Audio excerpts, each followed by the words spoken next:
धुंधकारी प्रेत योनि में चला गया तो गोकर्ण जी ने धुंधकारी को श्रीमद् भागवत की कथा श्रवण करवाई है।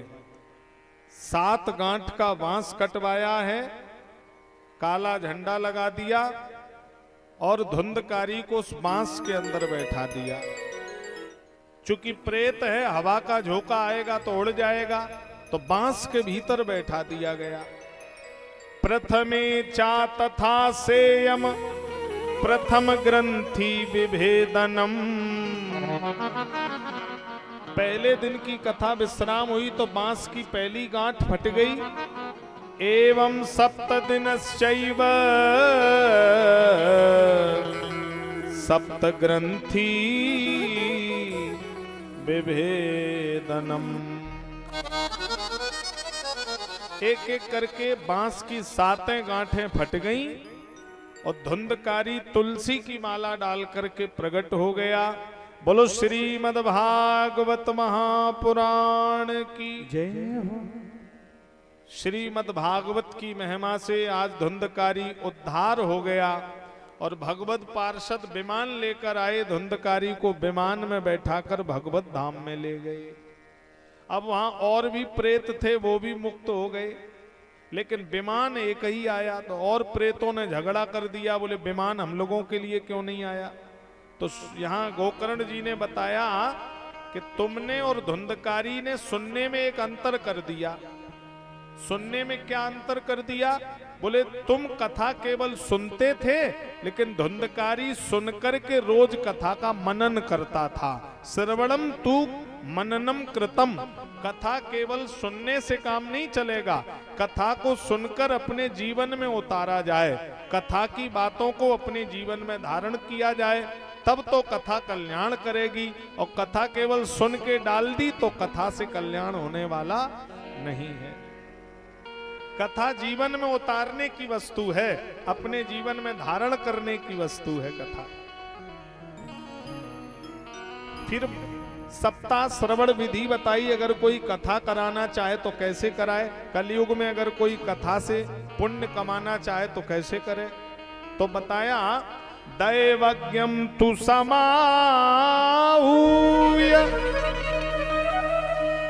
मुहूर्तम प्रक्षतिय तनता। कथा का कम से कम 1 महीना पहले से मुहूर्त निकलवाया जाए। कम से कम 1 महीना पहले से मुहूर्त किसी विद्वान आचार्य के द्वारा निकलवाएं और उसके बाद पहले तो धर्म यज्ञ करें नहीं, और करें तो लोभ की प्रवृत्ति मन में बिल्कुल नहीं आए। अगर लोभ मन में आया तो धर्म में बाधा पैदा होगी। विवाहे यादृशम वित्तम तादृशम परिकल्पये। जितना धन हम विवाह शादियों में खर्च करते हैं उतना ही धन हमें धर्म यज्ञ में दिल खोल के खर्च करना चाहिए। अच्छा, कभी कभी कहीं कहीं होता क्या है, हम लोग कहते नहीं, बोले महाराज जी हमने 2 लाख रुपया निकाल के रख दिया और 2 लाख में हमें कथा करानी है। अच्छा, बोले हमारा 2 ही लाख का संकल्प है, हम 2 लाख से ज्यादा खर्च नहीं करेंगे। अब जैसे बिटिया की शादी है और 10 लाख में हुई और कम पड़ने लगे तो क्या आप 10 की जगह 11 नहीं खर्च करेंगे? बोले विदा तो होगी बिटिया की, डोली तो जाएगी, 10 के 11 भी खर्च होंगे। लड़के की शादी में 5 लाख खर्च की जगह 6 लाख भी खर्च होगा। और भगवान के लिए हम कसम खाएं कि नहीं हमने 2 लाख का ही संकल्प लिया, तो बताओ भगवान बुरा मानेंगे कि नहीं? इसका मतलब लड़का बिटिया को ये ज्यादा चाहता है और हमें ये चाहता नहीं, हमारे लिए कसम खाए बैठा, बोले हम इतना ही करेंगे। तो जहां आवश्यकता हो वहां धन को खर्च करना चाहिए। अनावश्यक चीजों में खर्च ना करो, फालतू के खर्चे ना करो, लेकिन आवश्यक चीजें हैं वहां दिल खोल करके धर्म यज्ञ में हमको खर्च करना चाहिए। तो विवाहे यादृशम वित्तम, जितना धन हम विवाह शादियों में करते वैसे ही हमें धर्म यज्ञ में करना चाहिए। फिर बताया जब कथा कराओ तो देशे देशे तथा सेयम वार्ता प्रक्षति यतनता। दूर दूर तक प्रचार करो, जितना प्रचार हो सके, क्योंकि कथा कराने वाला कथा सुन बहुत कम पाता है, लेकिन वो अपने द्वारा पैसे खर्च करके कथा कराता है और हजारों लोगों को सुनवा देता है। तो कराने वाले को यही सबसे बड़ा फल प्राप्त होता है कि उसके दरवाजे पे जितने ज्यादा से ज्यादा कथामृत सुने, यही उसका उद्देश्य है, यही उसका कल्याण है। तो दूर दूर तक प्रचार करना चाहिए, खूब प्रचार करो। अच्छा, कथा करानी कहाँ चाहिए ये भी सुन लो, कहाँ कराने का फल ज्यादा मिलता है? तीर्थे वापी वने वापी। कथा किसी तीर्थ में कराओ तो 1 लाख गुना फल मिलता है। तीर्थ ना हो तो मंदिर पे कराओ, जहां मंदिर हो पास में, तो 1 लाख गुना फल मिलता है। तीर्थ और मंदिर ना हो तो बने वापी, तो वन में कथा कराओ, वन में तो 1000 गुना फल मिलता है। और तीर्थ और वन दोनों ना मिल पाए तो गृहे वा श्रवणम मतम, तो फिर अपने घर पे कथा कराए। और घर पे कथा कराने का 100 गुना फल है, श्रेष्ठ फल है तीर्थ और मंदिर। और दूसरा नंबर है वन, जहां पेड़ पौधे हो, जंगल हो, एकांत हो। और तीसरा नंबर है घर पे कथा श्रवण कर ली जाए। फिर बताया कथा श्रवण किससे की जाए? अच्छा, इसका भी मानक दिया गया है। कथा सुननी किससे चाहिए? विरक्तो, कथा कहने वाला विरक्त हो। विरक्त हो तो किसी भी जाति का हो, विरक्त होना चाहिए। वो फिर किसी ग्रह बंधन में बंधा हुआ ना हो। संत की कोई जाति नहीं है संत, लेकिन विरक्त होना चाहिए, संयमी होना चाहिए। विरक्त ना हो तो वैष्णवो,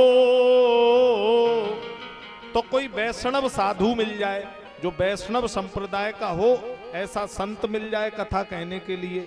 सन्यासी और साधु दोनों न मिले तो तीसरा नंबर है ब्राह्मणों, तब तीसरा नंबर है ब्राह्मण हो।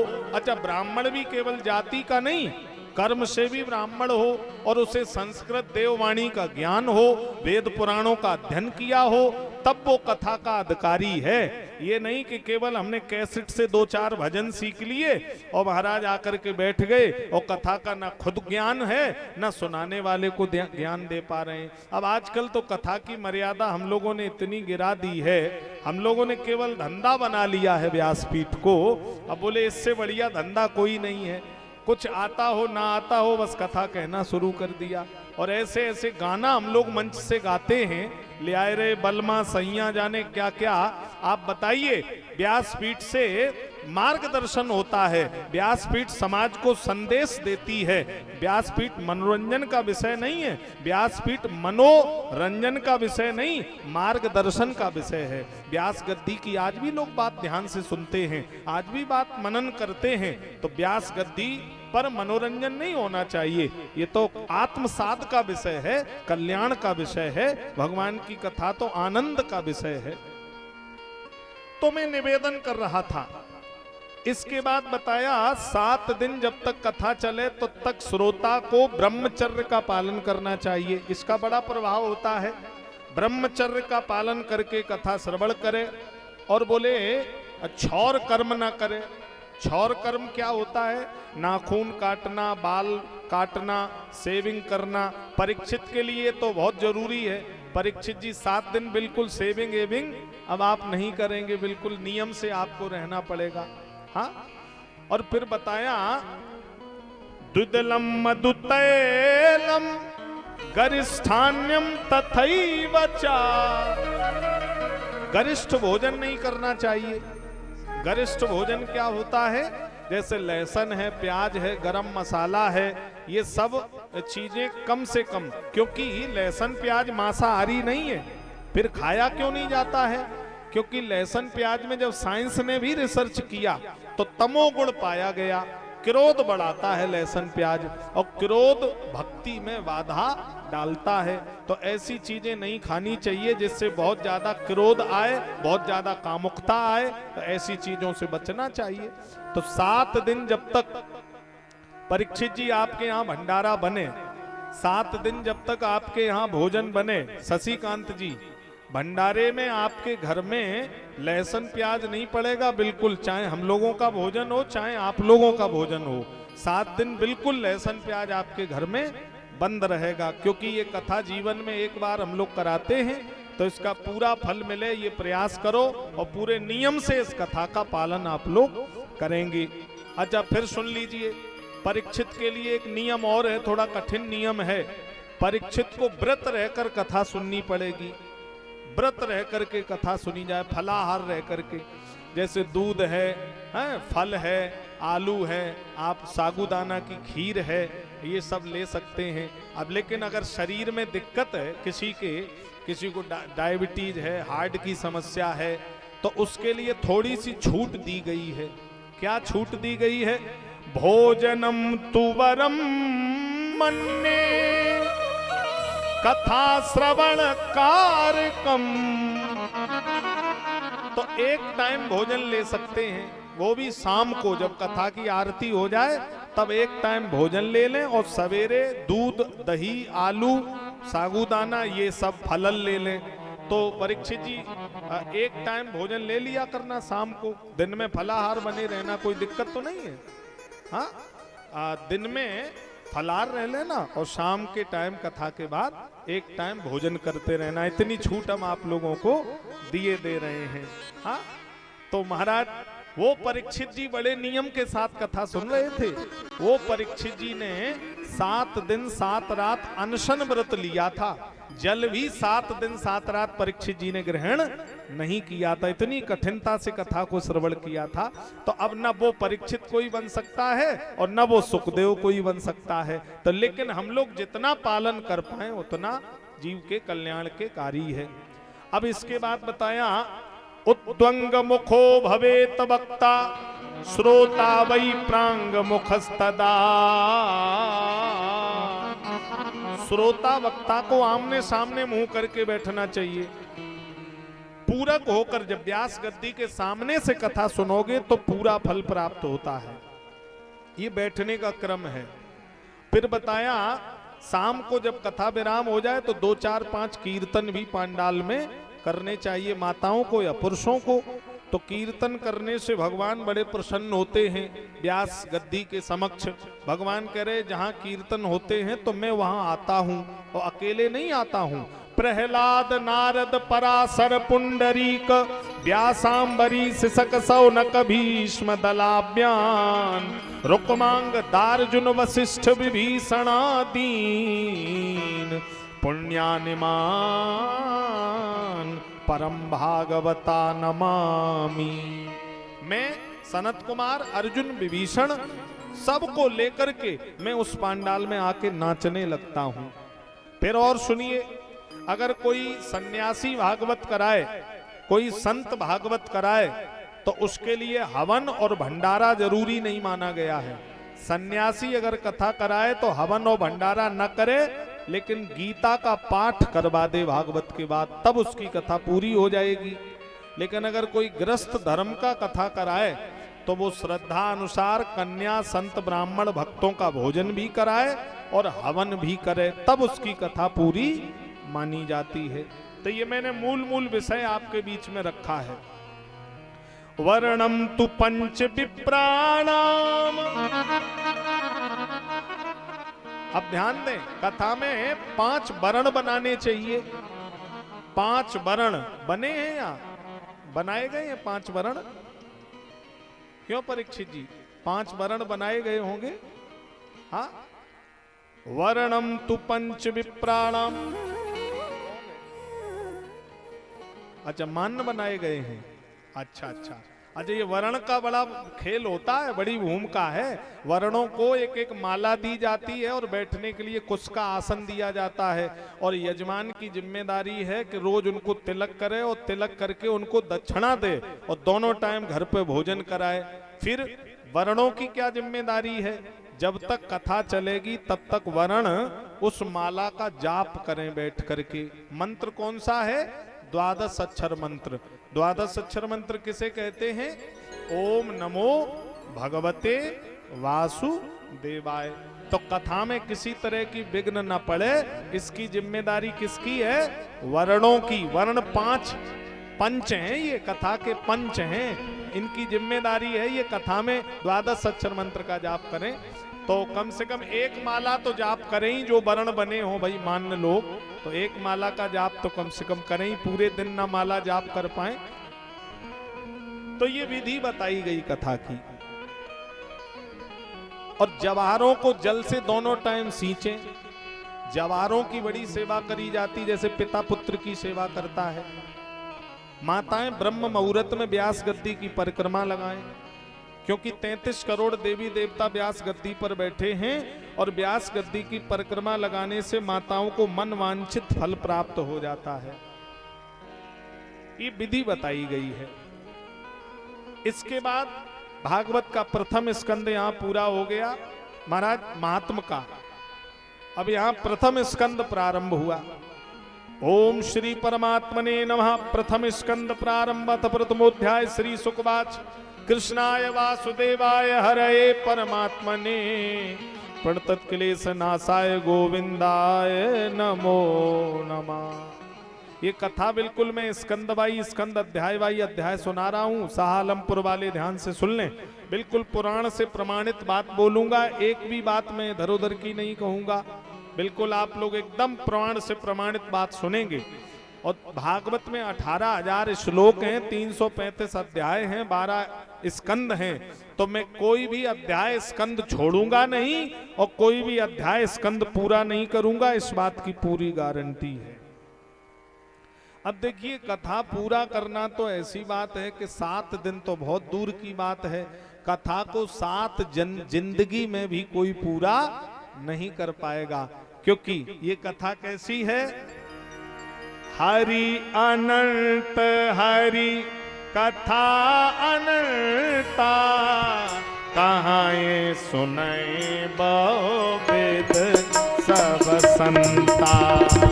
कहाँ ये सुने बहुविध हरि अनंत हरि कथा अनंता। हरि अनंत हरि कथा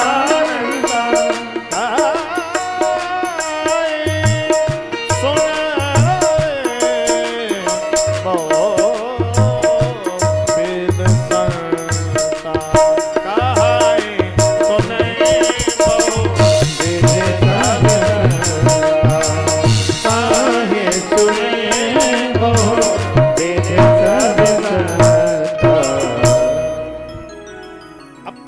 स्कंद में वर्णन आया, एक दिन भगवान शंकर भ्रमण करने निकल गए और पार्वती मैया कैलाश पर्वत पर अकेली बैठी हैं। तो डाकिया आया है कैलाश पर्वत पर। डाकिया आप लोग जानते हैं, श्री नारद जी महाराज। प्रणाम किया मैया ने, कहा नारद जी कहो कैसे आए। बोले मैया हम ये पूछ रहे थे कि भोले बाबा आपको चाहते हैं या नहीं। मैया बोली ऐसी कोई बात नहीं है जो हमें ना बताते हो। नारद जी बोले तब तो ये भी बताया होगा कि बाबा के गले में जो मुंड की माला है ये किनके मुंड की माला है। बोले ये तो कभी नहीं बताया। नारद जी बोले समझ लो उनके चाहने में यही गड़बड़ी है। मैया बोली आने दो बाबा को। मैया पार्वती को भवन में चली गई। शंकर जी लौटकर आए तो नादिया भूखा बंधा है। कैलाश पर्वत की दशा बड़ी खराब है। बाबा ने कहा नादिया कोई आया गया। बोले कोई नहीं आया, पर थोड़ी देर पहले नारद जी आए थे। सुनकर शंकर जी के पसीना निकल गया। प्राण प्रिया के हेतु रिसानी। बाबा गए मैया पार्वती के पास, देवी क्यों नाराज हो। और देखो घर में घरवाली नाराज हो तो अच्छों अच्छों के पसीना निकलता है। और घरवाली से महाराज बड़े बड़े लोग हैं जो डर जाते हैं। हाँ, और डरना भी चाहिए, इसी में भलाई होती है। अब महाराज बाबा ने कहा तुम नाराज क्यों, हम तो तुम्हें बहुत चाहते हैं। मैया बोली पर ये बताओ बाबा आपके गले जो मुंड की माला है ये किनके मुंड की माला है। बाबा ने कहा देवी ये बातें छोड़ो दूसरी करो। नहीं बाबा अभी बताओ। तो बाल हट, राज हट और त्रिया हट। तो सबसे खराब है त्रिया हट। अगर किसी के ऊपर पड़ जाए तो भगवान मालिक है। अब बाबा बोले तुम नहीं मान रही हो तो सुनो, जब तुम मर जाती हो तो तुम्हारे मुंड को उठाकर मैं अपने गले में धारण कर लेता हूं। मैया बोली ये सारे मुंड मेरे ही हैं। बाबा बोले हाँ देवी सब तुम्हारे ही हैं। तो मैया आग बबूला हो गई। तो क्या बाबा मैं इतने बार मरी, और बाबा जब मैं इतने बार मरी तो आप। बाबा ने कहा देखो हम नहीं मरते हैं। मैया बोली बाबा आप क्यों नहीं मरते हैं। बाबा ने कहा हमने अमर कथा सुनी है। मैया बोली हमें भी अमर कथा सुनाओ। तो अमरकंटक पर्वत पर शंकर जी पार्वती को ले गए, गुफा में बैठे हैं और उस गुफा में कथा सुनाने को चले तो उस गुफा में तोते का अंडा रखा है। अंडा फूट गया, उसमें जीवित तोता का बच्चा निकल आया।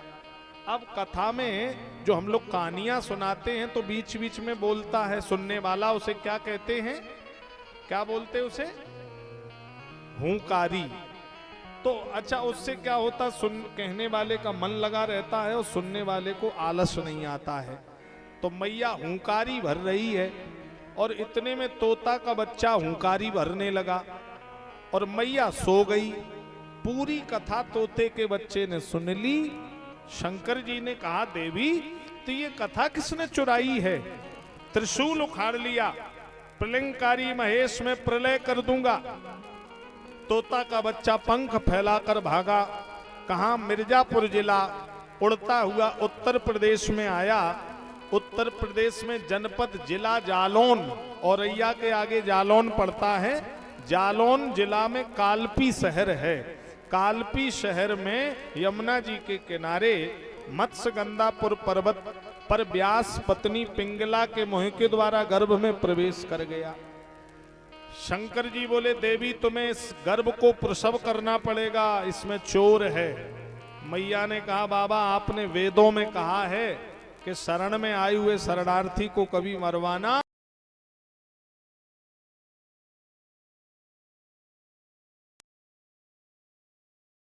तो हम तुम्हारे दरवाजे से नहीं जाएंगे, नहीं जाएंगे, नहीं जाएंगे। पिंगले ने कहा जब तक आप मेरे दरवाजे से नहीं जाएंगे मैं बच्चे को जन्म ही नहीं दूंगी, नहीं दूंगी, नहीं दूंगी। तो 12 वर्ष शंकर जी एक आसन बैठे रहे। 12 वर्ष देवी ने बच्चे को जन्म नहीं दिया। शंकर जी ने कहा no profit loss is loss. गाड़ी घाटे में है, फ्री में सिक्योरिटी की नौकरी कर रहे। त्रिशूल उखाड़ा, बाबा कैलाश पर्वत पर चले गए। 4 वर्ष मैया ने और इंतजार किया। 12 और 4 16। 16 वर्ष बाद उसी तोते के बच्चे को जो सुखदेव बनकर के धरती पर आया है। बोलो सुखदेव महाराज की। सुखदेव बनकर भगवान आए, जन्म लिया और जन्म लेते ही नाला लटक रहा है, नालक छेदन नहीं हुआ। जन्मत ही सुखदेव जी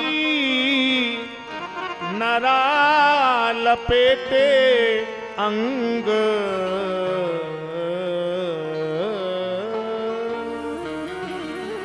भाग चले सुखदेव जी, लगे व्यास जी संग। नाला लटक रहा है और जंगल की ओर सुखदेव जी निकलकर भागे। पीछे व्यास जी दौड़े। बेटा, जिस माँ ने 16 वर्ष पेट में रखा उसे माँ तो कह दो, अरे पिता को पिता तो बोल दो।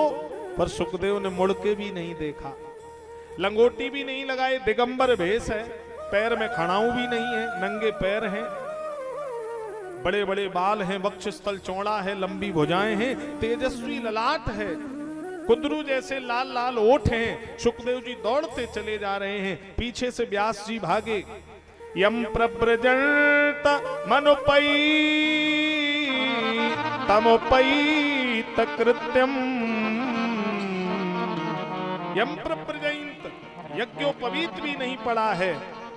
पीछे व्यास जी भागे, बेटा रुको रुको, तरवो भिने दू तम सर्वभूत हृदयम मुनिमान तोस्मी। रास्ते में वृक्षों ने व्यास जी को रोक लिया। वृक्ष बोले, आप चेतन हैं, हम जड़ हैं, हम साल में लाखों बच्चे देते हैं, लोग लाठी डंडे से मार कर ले जाते हैं, तो क्या हम रोते हैं हमारा बच्चा हमें वापस दे जाओ? और आपने एक पुत्र पैदा किया जगत कल्याण के लिए, आप रो रहे हो? व्यास जी थोड़ी देर सुनते रहे, फिर भागे तो देखा सामने एक सरोवर है और सरोवर में कुछ कन्याएं स्नान कर रही हैं। अब कन्याओं ने, जब सुखदेव जी निकले तो स्नान करती रहीं, और दाढ़ी वाले व्यास जी निकले तो कन्याओं ने झटपट कपड़े पहन लिए। व्यास जी को बड़ा बुरा लगा, जवान बेटा निकल गया तब लज्जा नहीं आई, और मेरे जैसे बूढ़े की लज्जा करती हो, मैं श्राप दे दूंगा। तो कन्याओं ने हाथ जोड़े हैं, बाबा आप में और आपके बेटे में एक अंतर है। क्या अंतर है? तद्वीक प्रक्षितमुनौ जगदुस्त वास्ति, स्त्री पुंभिदा न तु सुतस्य दृष्टे, न तु सुतस्य दृष्टे। आपके बेटे में और आप में एक अंतर है। आपके बेटे की दृष्टि में द्रगदोष नहीं है और आपकी दृष्टि में द्रगदोष है। बाबा, आपके पुत्र की नजर में स्त्री पुरुष में भेद नहीं है, वो तो बस एक ही अंतर है, एक ही बात जानता है, ईश्वर अंश जीव अविनाशी। ईश्वर जीव अविनाशी, चेतन अमल सहज सुख राशि। चेतन अमल सहज सुख राशि, सिया राम मैं सब जग जानी। सिया राम मैं सब जग जानी,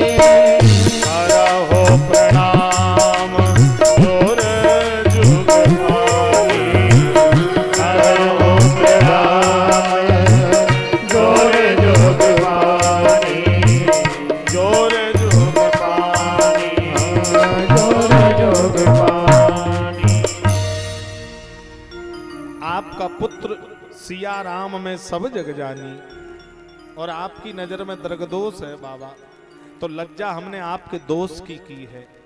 अब ध्यान से सुने विद्वान लोग, ये दृगदोष बड़ी खतरनाक बीमारी है, और ये प्रत्येक माता भाई बहन की नजर में होगी, और ये मोतियाबिंद से भी खतरनाक बीमारी है, और ना इसकी एलोपैथिक दवा है ना हेमोपैथिक दवा है।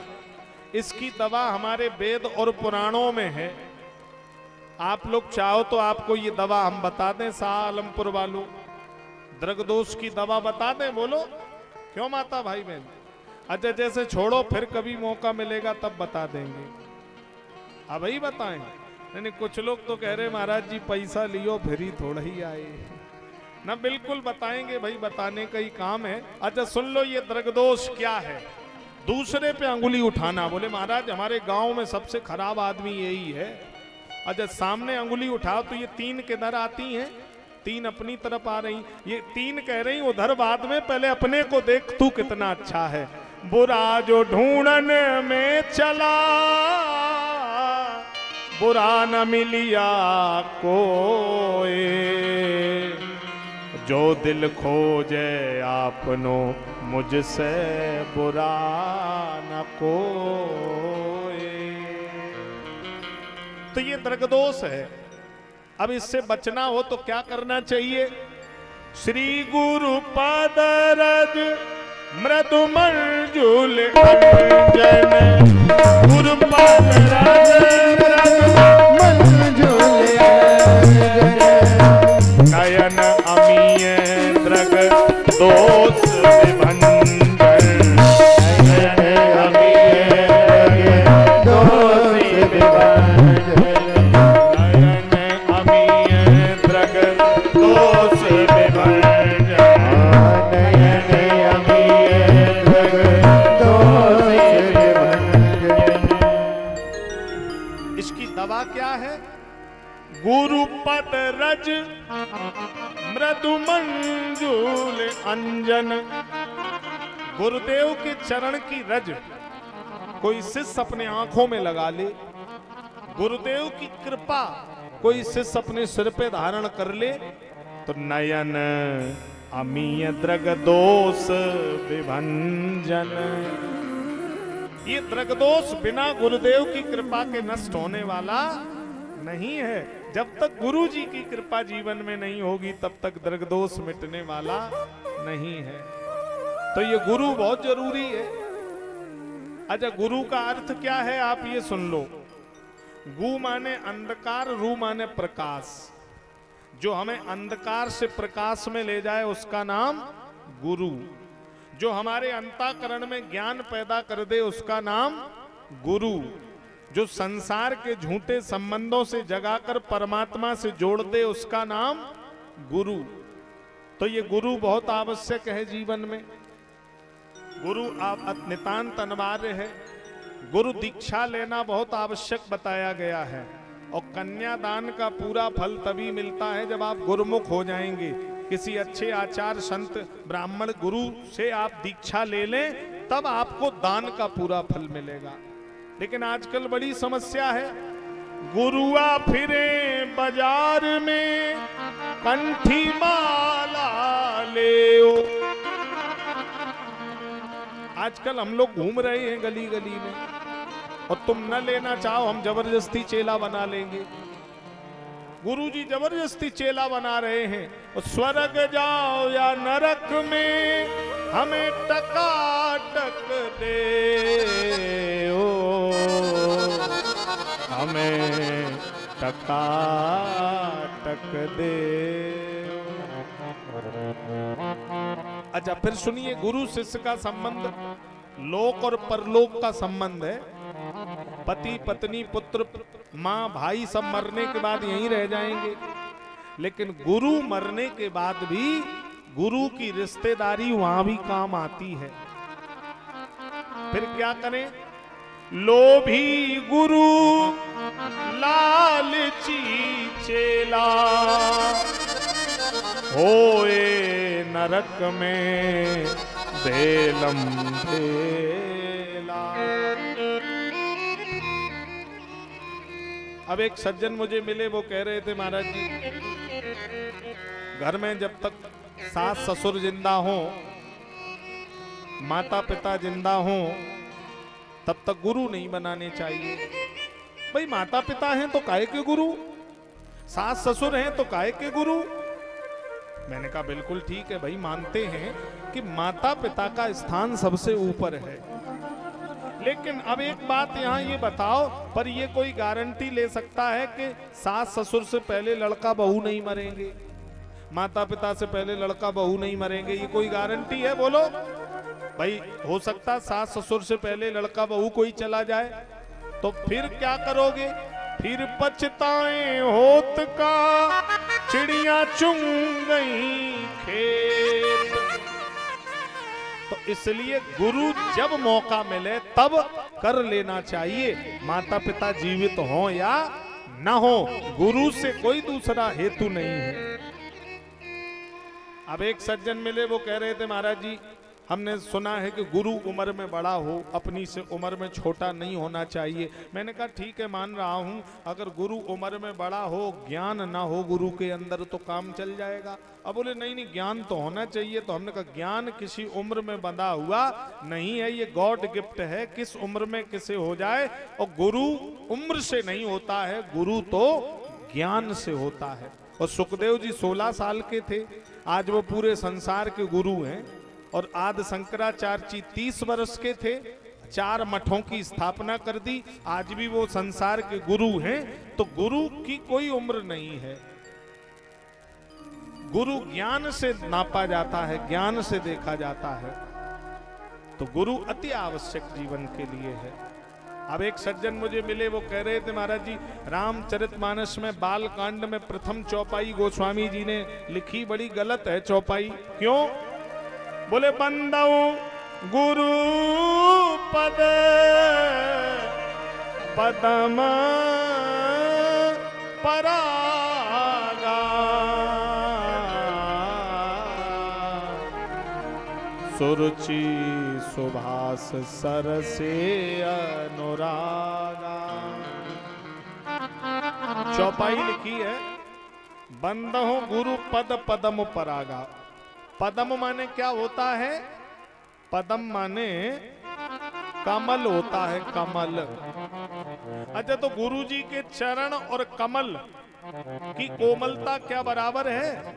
अरे बोले परमात्मा के चरण तो कमल जितने कोमल हो सकते हैं, पर गुरु के चरण कमल जितने कोमल नहीं हो सकते। मैंने कहा ठीक है। बोले जहां देखो वहां गुरु और कमल की क्षमता की है। श्री गुरु चरण सरोज रज, रज सरोज माने क्या होता है? सरोज माने भी कमल। श्री गुरु चरण सरोज, गुरु जी के चरण कमल जैसे हैं। और हर जगह दे दिया, नव कंज लोचन कंज मुख कर कंज पद कंजारुणम। कंज माने क्या होता है? कंज माने भी कमल। तो मैंने कहा गुरु जी और कमल दोनों एक जैसे हैं।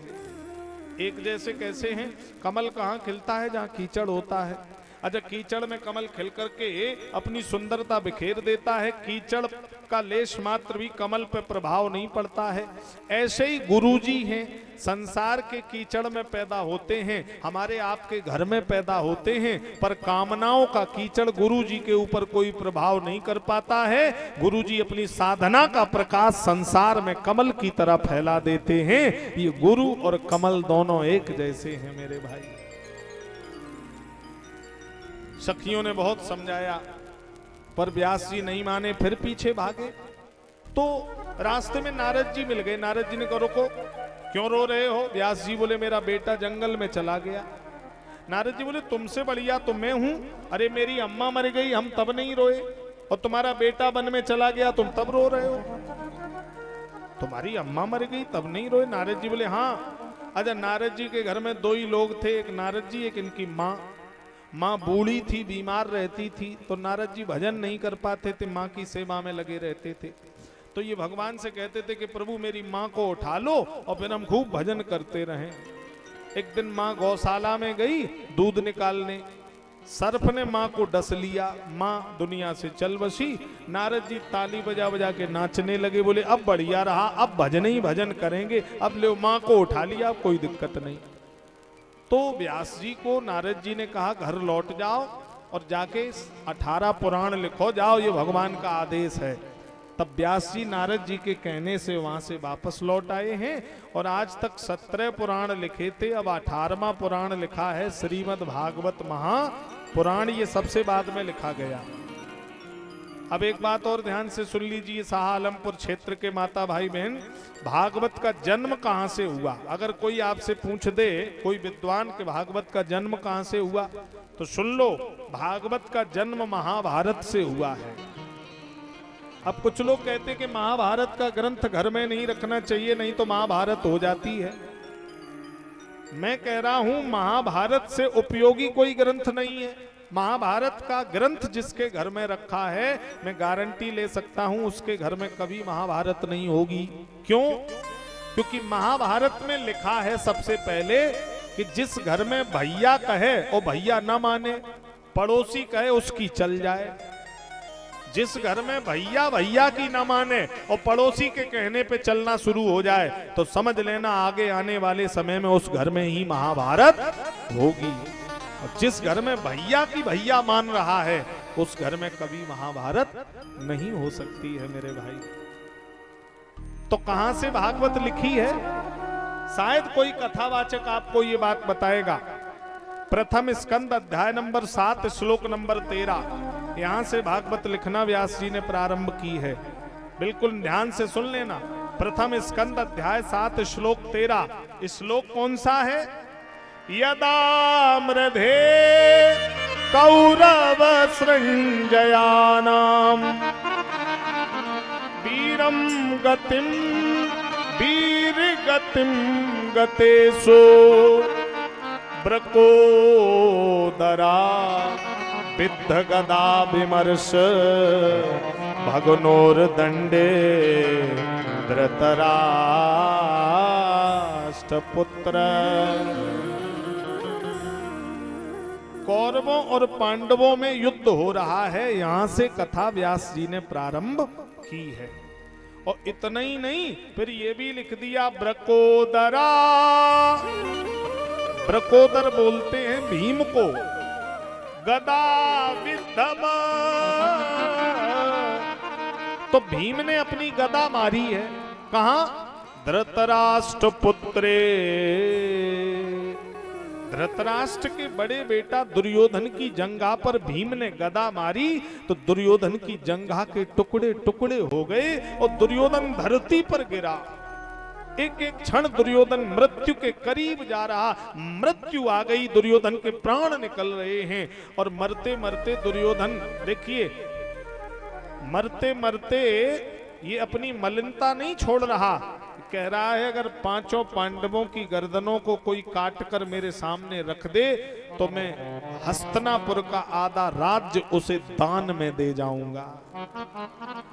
अब ध्यान से सुनो, भीष्म पितामह, कर्ण, दुर्योधन, ये बड़े बड़े बलवान जिन पांडवों पे खरोंच भी नहीं ला पाए, तो इन पांडवों की गर्दनें काटने की सामर्थ्य किसमें है? जिसने अपनी सौंप दी प्रभु के हाथों डोर, उलझ कभी सकती नहीं पकड़े नंद किशोर। लेकिन गुरु द्रोणाचार्य का पुत्र है अश्वत्थामा, दौड़ कर आया।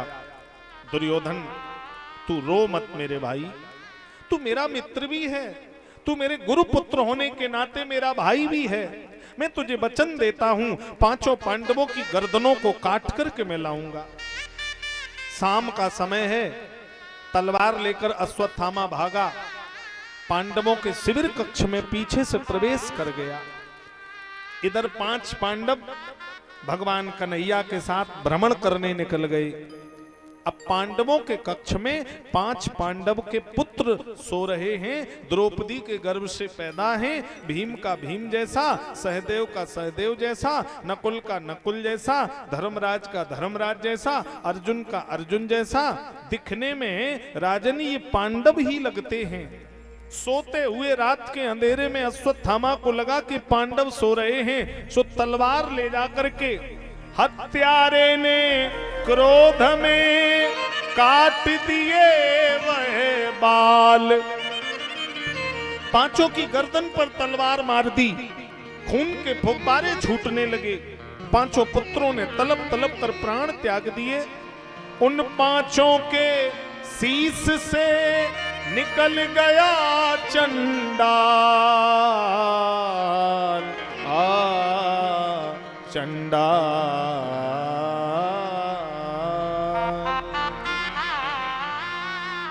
पांचों की गर्दनें लेकर के अश्वत्थामा भागा। दुर्योधन देख में पांडवों की गर्दनों को काट लाया। दुर्योधन उठकर बैठ गया, मर रहा है, उठकर बैठा, बोला आज मैं बहुत खुश हूं अश्वत्थामा, और मेरे प्राण निकले उससे पहले मुझे भीम का सिर दे दे, मैं भीम का सिर हाथ में लेकर मरना चाहता हूं।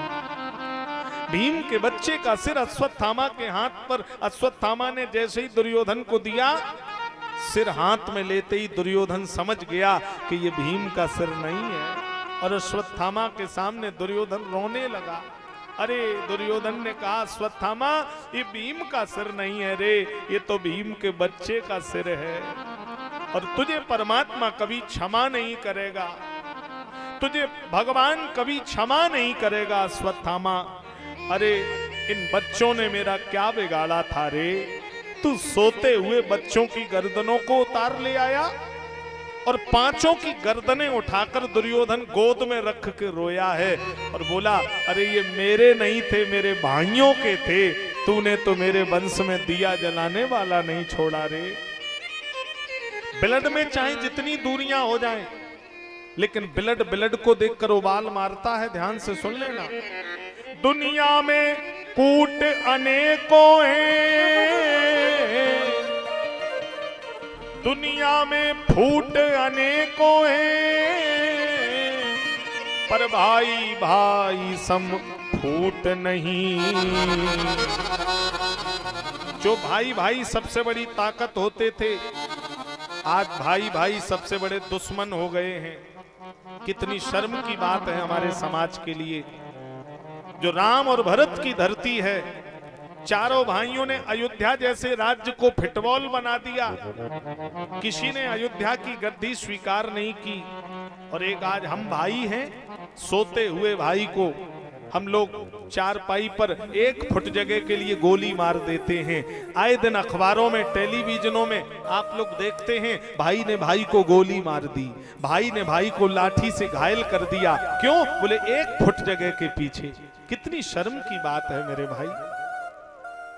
आपके हजारों मित्र होंगे, हजारों रिश्तेदार होंगे, पत्नी होगी, बच्चे होंगे, लेकिन आपके ऊपर अगर कोई विपत्ति पड़ेगी, आपके ऊपर कोई संकट पड़ेगा, तो आपके रिश्तेदार व्यवहारी नहीं भागेंगे, सबसे पहले आपका अपना सगा भाई भागेगा, और आपके लिए अपनी खून को भी आपके लिए निकलवाएगा, आपके लिए अपना भाई सर्वस्व न्यौछावर कर देगा। क्योंकि ब्लड ब्लड को देखकर उबाल मारता है। इसलिए भाई से इतना विरोध ठीक नहीं है, भाई से इतनी शत्रुता ठीक नहीं है मेरे भाई। उन लोगों से पूछिए जिनको भैया नहीं मिला, करोड़ों की संपत्ति है, वो कहते एक भाई होता तो प्रेम से जिंदगी बिता लेता, मैं इस धन का क्या करूंगा। उन बहनों से पूछिए जिनको भैया नहीं मिला और रक्षाबंधन के त्योहार पर भगवान के राखी बांध के रो पड़ती हैं कि प्रभु एक भैया तो दे दिया होता। उन लोगों से पूछिए जिन्होंने मेहनत मजदूरी करके अपने छोटे भाई को पढ़ाया लिखाया और वो छोटा भाई उनके कंधे पर अर्थी पर चला गया, उनसे पूछिए भाई का क्या प्रेम होता है मेरे भाई।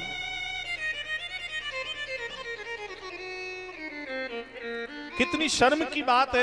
एक माँ बाप से पैदा, एक आंगन में 20 साल रहने वाले, एक चारपाई पे 20 साल बिताने वाले, एक थाली में भोजन करने वाले, मैं कटु शब्द बोल रहा हूं, और पत्नी पराये घर से आई, 2 साल नहीं हुई, सगे भाई जो 20 साल से रह रहे थे, दोनों में दरारें पैदा हो गईं, घर में दीवालें लग गईं, छोड़ो दिलों में दीवालें लग गईं। कितनी शर्म की बात है।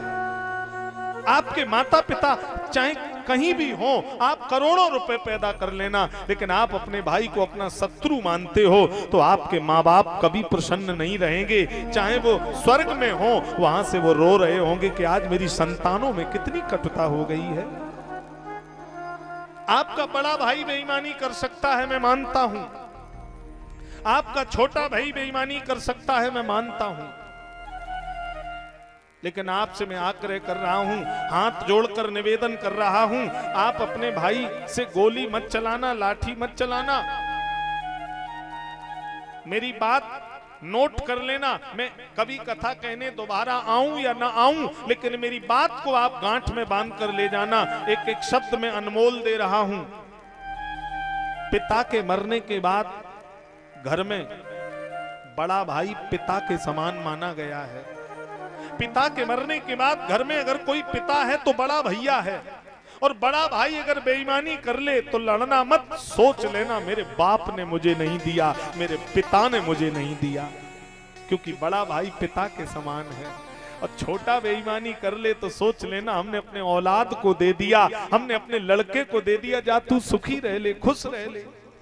मैंने कई ऐसे भाई देखे जो भाइयों ने खेती भी ले ली, बर्तन भी ले लिए शादी विवाह के, लेकिन भैया लड़े नहीं, किराए पे रहे, मजदूरी की, और उनके लड़के पढ़ लिख कर इंजीनियर डॉक्टर बन गए। और जिन भाइयों ने बेईमानी की भाइयों की, उनके लड़के शराब पीकर गलियों में पड़े हैं। यहीं का यहीं भगवान दे देगा, कहीं जाने की जरूरत नहीं आएगी। पूत कपूत तो क्यों धन संचय, और पूत सपूत तो क्यों धन संचय। ये वो धरती है मेरे भाई। मिल जाते हैं विश्व में मित्र कलत्र हजार, लेकिन मिलता है नहीं ये भैया बारंबार। भाई की जब अर्थी दुनिया से जाती है तो कितना ही कठोर भाई क्यों ना हो, वो अपने भाई की अर्थी देख करके रो पड़ता है, क्योंकि उसको लगता अर्थी पर मेरा भैया नहीं जा रहा, मेरी ताकत जा रही है, मेरा बल अर्थी से विदा हो रहा है। क्योंकि भाई के जाने के बाद भाई की 5 वर्षें कम हो जाती हैं, ऐसा लोग कहते हैं। भाई की अर्थी के बाद 5 वर्ष भैया की कम हो जाती हैं। ये राम और भरत की धरती है मेरे भाई। चारों भाइयों में से किसी ने अयोध्या की राजगद्दी को स्वीकार नहीं किया। राम जी वन को चले गए, भरत जी घर आए, दशरथ जी ने प्राण त्याग दिए, भरत जी ने कैकेयी को गालियां दी हैं, तेरे मुंह में कीड़े क्यों नहीं पड़ गए, विधाता ने तेरे ऊपर वज्रघात क्यों नहीं कर दिया। अरे मां जननी तू जननी भई, विदिशन कछु न बसाओ, हंस बंस दशरथ जनक राम लखन से भाए। अरे मां तूने घर को आग लगा दिया, घर को बर्बाद कर दिया। शत्रुघ्न जी को पता लगा घर को मंथरा ने फोड़ा है, तो चोटी पकड़कर मंथरा को घसीट कर लाए और बोले आज तुझे जिंदा नहीं छोड़ेंगे, तूने भाई भाई में आग लगाई है, तूने घर में फूटन डलवाई, मंथरा में तुझे मार डालूंगा। किसी ने भरत जी से कहा भरत जी कहीं शत्रुघ्न मंथरा को मार ना डालें। भरत दया निधि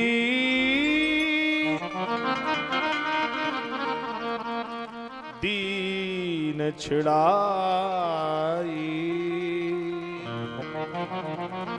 भरत जी दौड़ कर गए और बोले शत्रुघ्न छोड़ दे, ये मंथरा दोषी नहीं है भैया, शत्रुघ्न कांपने लगे, भैया मंथरा दोषी नहीं तो क्या मां कैकेयी दोषी है? क्योंकि राम और शत्रुघ्न कैकेयी को बहुत प्रेम करते हैं। तो भरत ने गले लगाकर कहा, शत्रुघ्न तेरी मां कैकेयी भी दोषी नहीं, मैं अभी मिलकर आया हूं। मंथरा भी दोषी नहीं है, कैकेयी भी दोषी नहीं है। तो शत्रुघ्न ने धनुष बाण उठाया, भैया एक बार नाम ले दो, जिसने अयोध्या उजाड़ी मैं उसे पाताल में भी नहीं छोड़ूंगा। भरत जी घुटनों के भर बैठ गए और रोने लगे। शत्रुघ्न धनुष बाण उठा ले, सबसे बड़ा अपराधी ये भरत तेरे सामने बैठा है, क्योंकि अगर भरत का जन्म ना हुआ होता तो राम को कभी वन ना दिया गया होता। भैया सबसे बड़ा अपराधी मैं हूं। शत्रुघ्न चरणों में गिर पड़े, भैया वो ना भुवन भरत समभाई। शत्रुघ्न ने कहा, भैया भरत जैसा भाई ना भूतो ना भविष्यति। गुरुजी आए, गुरुजी बोले, तात भरत तुम सब विद साधु, तुम सब प्रकार से साधु हो। भरत अब जो हुआ सो हुआ बेटा, अब तुम्हें अयोध्या की गद्दी पे बैठना पड़ेगा। देखो तुम्हारा बड़ा भाई कर्म के बंधन में बन को चला गया, अब तुमको अवध की गद्दी पर बैठना पड़ेगा। भरत रोने लगे, बोले गुरुजी मैं अवध की गद्दी पर नहीं बैठूंगा। क्यों?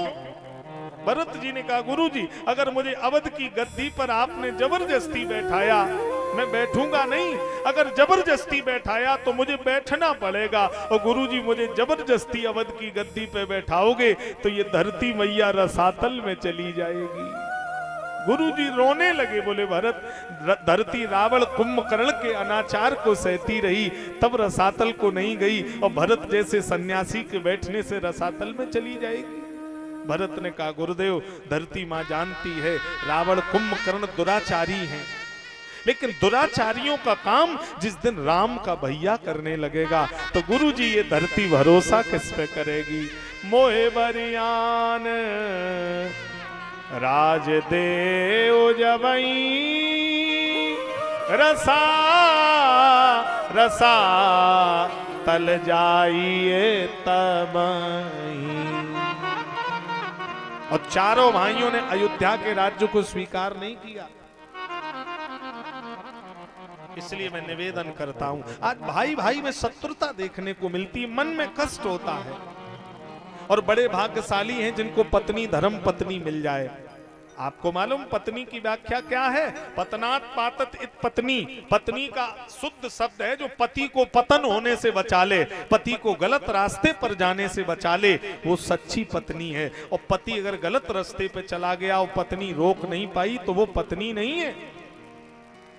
अगर कभी धर्म पत्नी की व्याख्या आप सुने क्या होती है, अगर कभी दो भाइयों में झगड़ा हो जाए और छोटा भाई कहे भैया अब हम तुम्हारे साथ नहीं रहेंगे, बहुत दिन हो गए, हमें अलग रहना है, तो पत्नी रोए गिड़गिड़ाए और पति के हाथ जोड़े कहे कि देखो हम अलग नहीं होंगे, 10-50 साल की उम्र है, पता नहीं कौन पहले चला जाए, तुम्हें मेरी कसम है हम लोग सब इकट्ठे ही रहेंगे, देखो हम मम्मी पापा को भैया को छोड़ के अलग नहीं जाएंगे। ऐसी पत्नी मिल जाए जो भाई से भाई को एक करा दे, वो धर्म पत्नी है। और जो भाई से भाई में दूरियां करा दे उसको जितना कम आंका जाए, जितने शब्द कहे जाए उतने कम है मेरे भाई।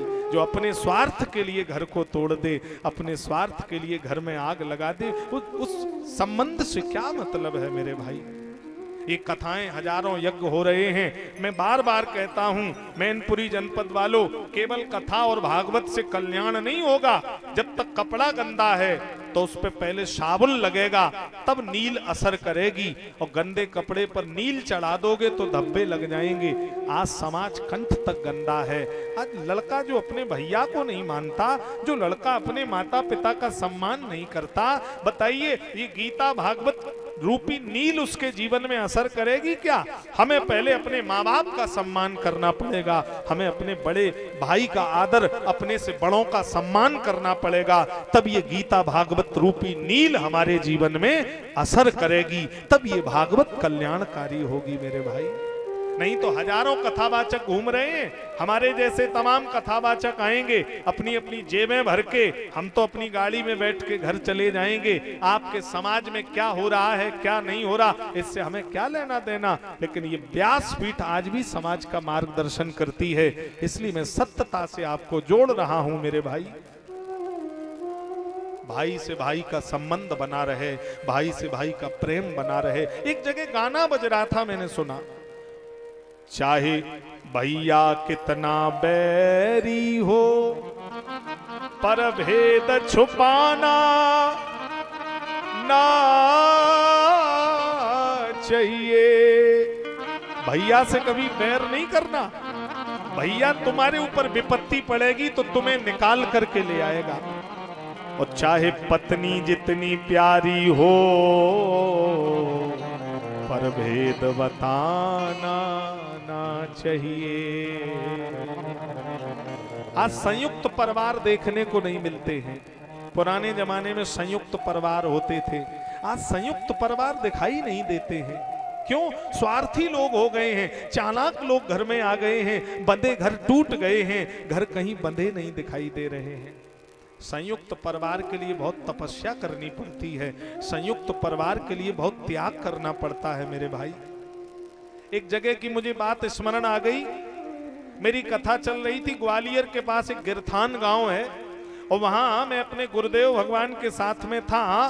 तो कथा लेबर कमिश्नर थे, वो लेबर कमिश्नर वो कथा करा रहे थे, इतनी बड़ी पोस्ट पे लेबर कमिश्नर कथा करा रहा और पूरे पंडाल के चारों तरफ पुलिस प्रशासन लगा हुआ। हम लोगों के लिए लाल बत्ती की गाड़ी व्यासपीठ पर छोड़ने आती थी, कमरे पर लेने जाती थी, इतनी भव्य व्यवस्था थी। और जब मैं ये भाई भाई का प्रसंग बोल रहा था तो मैंने भाई भाई के जब प्रसंग को कहा तो वो कमिश्नर साहब कथा बैठकर सुन रहे थे और वो इतने रोए हैं कि वो बेहोश हो गए रोते रोते। कथा बंद करनी पड़ी। शाम को जब वो मेरे कमरे में आए तो रोते जाएं, मेरे पैर पकड़े। मैंने कहा कमिश्नर साहब क्यों रो रहे हो आप, क्या बात है, आपके पास गाड़ी है, बंगला है, घर है, पैसा है, पत्नी है, बच्चे, क्यों रो रहे हो? अब वो रोते जाएं, बोले महाराज मैं बड़ा आदमी नहीं हूं, मैं बहुत गरीब घर का बेटा हूं। मेरे गांव में आप पूछ लेना, मेरा पिता मजदूरी करता था और मेरा पिता जब दुनिया से चला गया तो मैं और मेरा बड़ा भाई हम दो ही लोग घर में थे और मेरा भाई मजदूरी करने जाता था, गरीब था, हाथ में छाले भैया के पड़ जाते थे। तो भाई मुझसे कहता था कि हम तुझे पढ़ा लिखा कर इतना बड़ा आदमी बनाएंगे कि मेरा लोग सम्मान नहीं करते हैं लेकिन गांव के लोग मेरे भाई का सम्मान करेंगे। हर बड़ा भाई चाहता है मेरा छोटा भाई मुझसे भी बड़ा आदमी बने। और बोले महाराज जी रात दिन एक करके मजदूरी करके मेरे भाई ने मुझे इतना बड़ा आदमी बना दिया, लेकिन बोले जब मेरी नौकरी लगी उसके 2 महीने पहले ही मेरा भाई दुनिया से चला गया। तो रोते जाएं, अब वो ये कहे महाराज जी हमसे चाहे जितना पैसा ले लो लेकिन मेरा भाई मुझे वापस दिलवा दो, आप जो कहोगे मैं वो करने को तैयार हूं, लेकिन मेरे भाई की सेवा करने का मुझे अवसर प्रदान करा दो। उनसे पूछिए भाई का प्रेम क्या होता है। अरे मेरे भाई, जिस बड़े भाई, मैंने कहीं कहीं देखा घर में झगड़े होते हैं, क्यों? बड़े भाई ने छोटे को डांट दिया तो छोटा भी बड़े से लड़ने लगा, पत्नी की बातों में आके भाई से लड़ने को तैयार हो गया। अरे आपने कभी सोचा जब आप 6 महीने के थे तो बड़ा भाई आपको पीठ पर बैठा करके घुमाता था, बड़ा भाई आपको अंगुली पकड़ करके विद्यालय ले जाता था। जिस भाई ने आपको चलना सिखाया हो वो भाई अगर आपको गाली भी दे दे तब भी आपको बुरा नहीं मानना चाहिए। जिस भाई ने आपको अपनी पीठ पे घुमाया हो वो अगर आपसे 2 शब्द कड़ुए भी बोल दे तब भी बड़े भाई की बात का कभी बुरा नहीं मानना चाहिए मेरे भाई। ये राम और भरत की धरती है। आज दुर्योधन फूट फूट कर रोया है कि मेरे नहीं मेरे भाइयों के थे। हा। द्रौपदी सवेरा हुआ उठकर आई, बोली आज मेरे पुत्र जगह नहीं है, दासी से कहा ले आओ, सो रहे होंगे। दासी कमरे में गई तो खून के फुब्बारे छूट रहे हैं। जैसे ही देखा दासी कांपती हुई आई, रानी रानी ओ रानी, विश्व के सितारे चले गए, सरदार हमारे चले गए, महाराज हमारे चले गए। द्रौपदी दौड़ कर गई और पछाड़ खाकर गिरी। आंख से आंसू नहीं निकल रहे। जिसके आंख से आंसू निकल जाएं उसका मन हल्का हो जाता है, और गम पड़ने पर जिसके आंख से आंसू न निकले उसके गम की गहराई का आकलन नहीं किया जा सकता।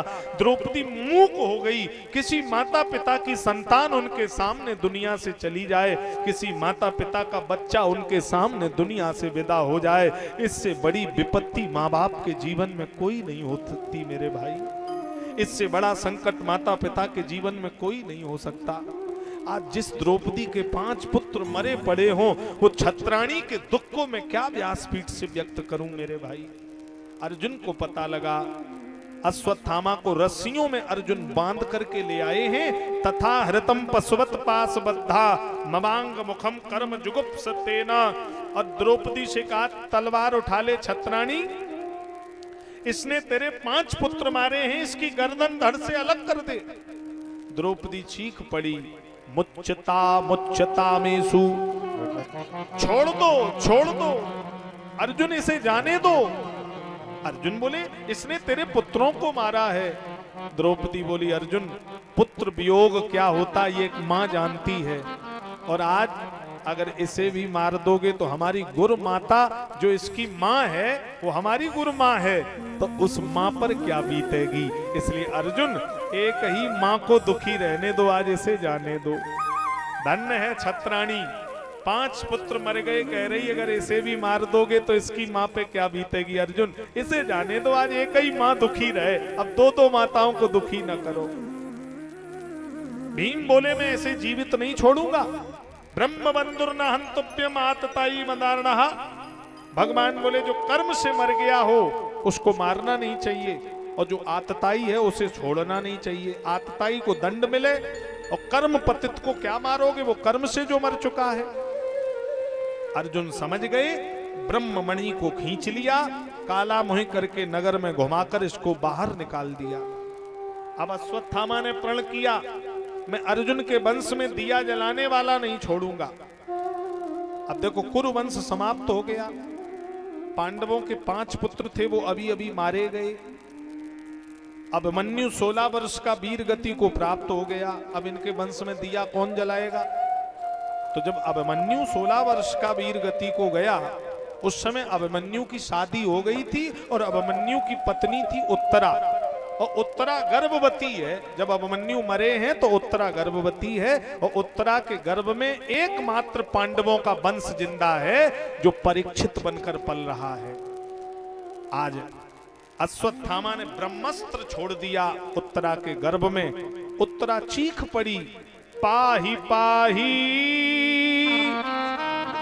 महायोगिन देव देव जगतपते।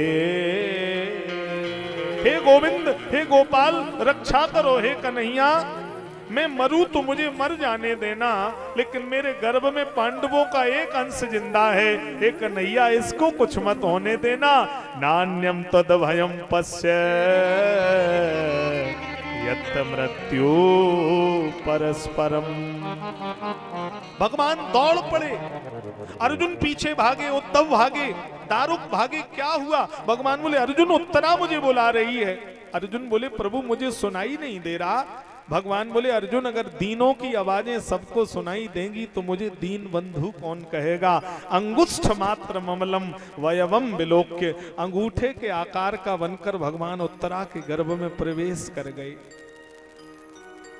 सूत जी कहते हैं कि भगवान सुदर्शन चक्र लेकर गर्भ में भागे, और सुखदेव जी कहते हैं कि भगवान गदा लेकर गर्भ में भागे। 2 जगह 2-2 बातें आ गई। तो सुखदेव जी बोले, भागे तो भगवान गदा लेके ही थे गर्भ में, लेकिन इतनी तेज भगवान ने गदा घुमाई है कि दिखने में ये लग रहा था कि सुदर्शन चक्र भगवान के हाथ पे नाच रहा है। और ब्रह्मास्त्र को भगवान ने शांत किया, लेकिन परीक्षित गर्भ में मर गए। तो भगवान ने गर्भ में ही परीक्षित को पुनः जीवित कर दिया। उत्तरा जैसी माता पूरे संसार में कोई नहीं है। किसी ने भगवान को गर्भ में रखा होगा, किसी ने ध्रुव प्रहलाद रूपी भक्त को गर्भ में रखा होगा, पर उत्तरा इकलौती माता है जिसने आज भक्त और भगवान दोनों को गर्भ में रखा है। भगवान बोले बुआ अब तो तुम युद्ध जीत गई हो, अब हम द्वारका जाना चाहते हैं। तो कुंती ने कहा कन्हैया चले जाओ, लेकिन लाला एक बात कहें, तुमने सबको सब कुछ दिया पर तुमने अपनी बुआ को कुछ नहीं दिया। तो भगवान दौड़ कर आए और कुंती को गले लगा के रोने लगे, बुआ तेरे ही लिए तो मैं द्वारका छोड़कर यहाँ पड़ा हूँ। तो बुआ तू कह रही मैंने तुझे कुछ दिया नहीं, तो बुआ तू मांग ले तुझे क्या चाहिए। कुंती ने झोली फैलाई, ये गोविंद की बुआ है, ये किसी संसार की बुआ नहीं है, ये परमात्मा की बुआ है। ये लड़के की नौकरी नहीं मांगेगी, ये घर संपत्ति नहीं मांगेगी, ये पद प्रतिष्ठा नहीं मांगेगी, क्योंकि नौकरी लड़का पद प्रतिष्ठा आज है कल नहीं रहेगा। तो कुंती झोली फैला कर कह रही है गोविंद जब तक मेरे जीवन की सांसें रहें मेरे ऊपर विपत्तियों पर विपत्तियां डालते रहना, मेरे ऊपर दुख पे दुख डालते रहना। विपदा संतना सस्वद तत्र तत्र जगत गुरु। जब तक मेरा जीवन रहे मुझे दुख देते रहना। भगवान रोने लगे बुआ, दुनिया मुझसे सुख संपत्ति घर आवे कष्ट मिटे तन का, दुनिया सुख मांगती और तू दुख मांग रही है। अरे तेरी बहू विवस्त्र कर दी गई होती, तेरे पुत्र लाक्षागृह में जला दिए गए होते, तेरे ऊपर कष्ट क्या कम पड़े बुआ। कुंती ने कहा कन्हैया एक बात बताओ, तुम इतने दिन से द्वारका छोड़कर मेरे घर रह रहे हो? बोले हाँ। तो क्यों रह रहे हो? बोले बुआ तेरे ऊपर इतने दुख पड़े कि मैं देख नहीं पाया, मैं द्वारका छोड़कर भाग कर आ गया। बुआ बोली अगर दुख ना पड़ते तो नहीं आते। भगवान बोले तो काय को आता? तो कुंती रोने लगी, बोली इसलिए ही तो मुझे वो दुख चाहिए जिसमें तुम हमेशा मेरे घर बने रहो, हमें वो सुख नहीं चाहिए जिसमें कन्हैया तुम हमें छोड़कर चले जाओ। दुख में सुमिरन सब करें, सुख में करे न कोई, और जो सुख में सुमिरन करे तो दुख काहे को होए। दुखों से अगर चोट खाई न होती तो तुम्हारी प्रभु याद आई न होती।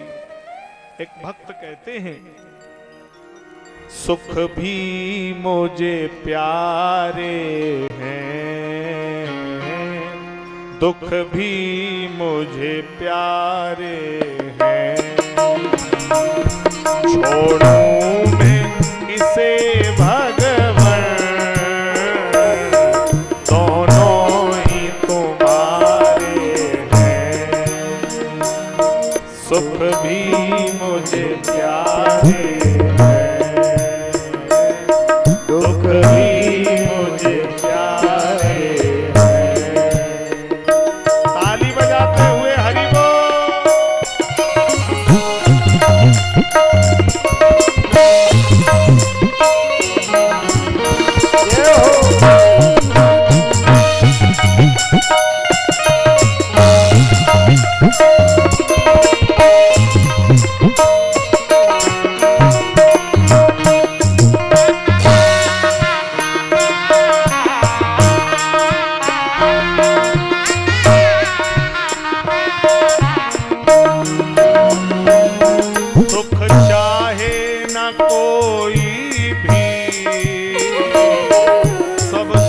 को तरसते हैं, दुख चाहे न कोई,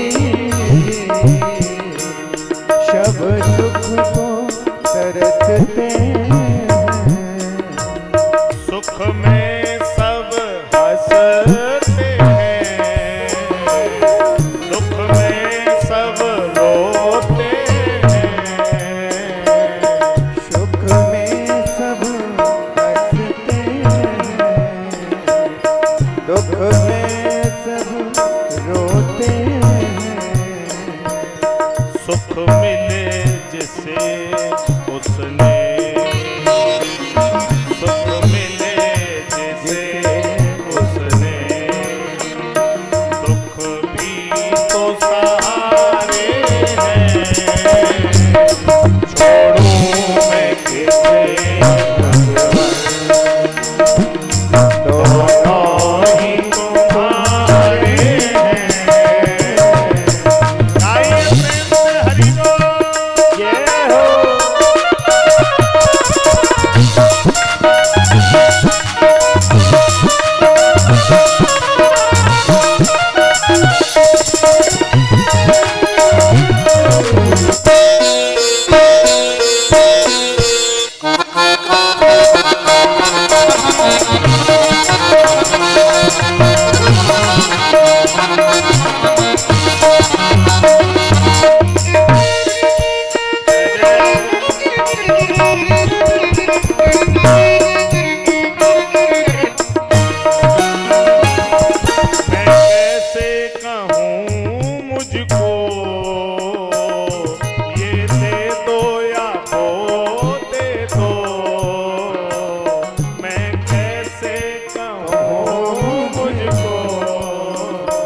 कुंती को भगवान ने वरदान दिया।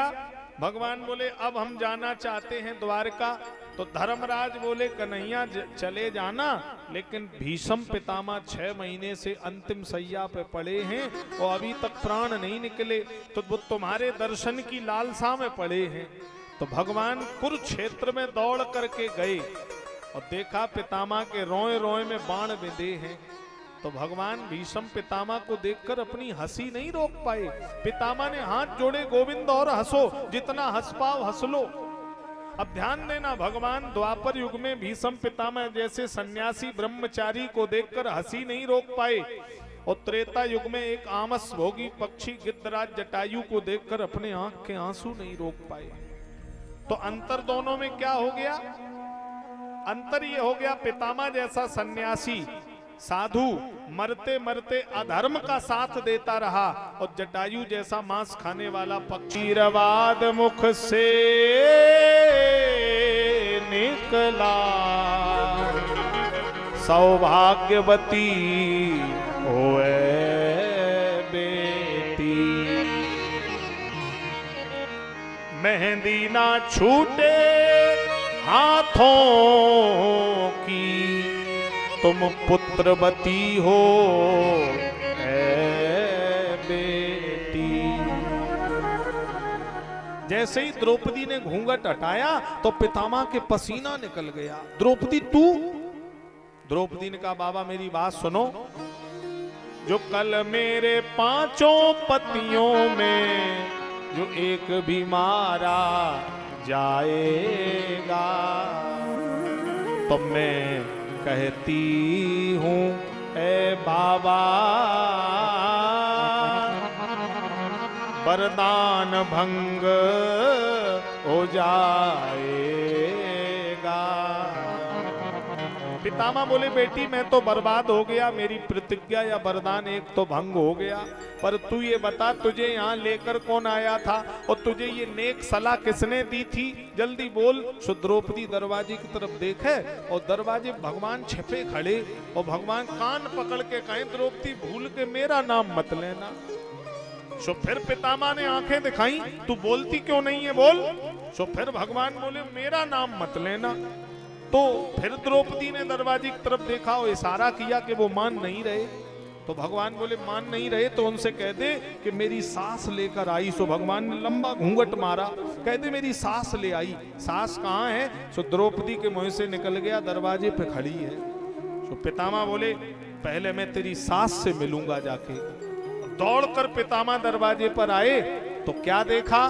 द्वारे पर देखा बाबा ने एक अद्भुत दृश्य निराला था।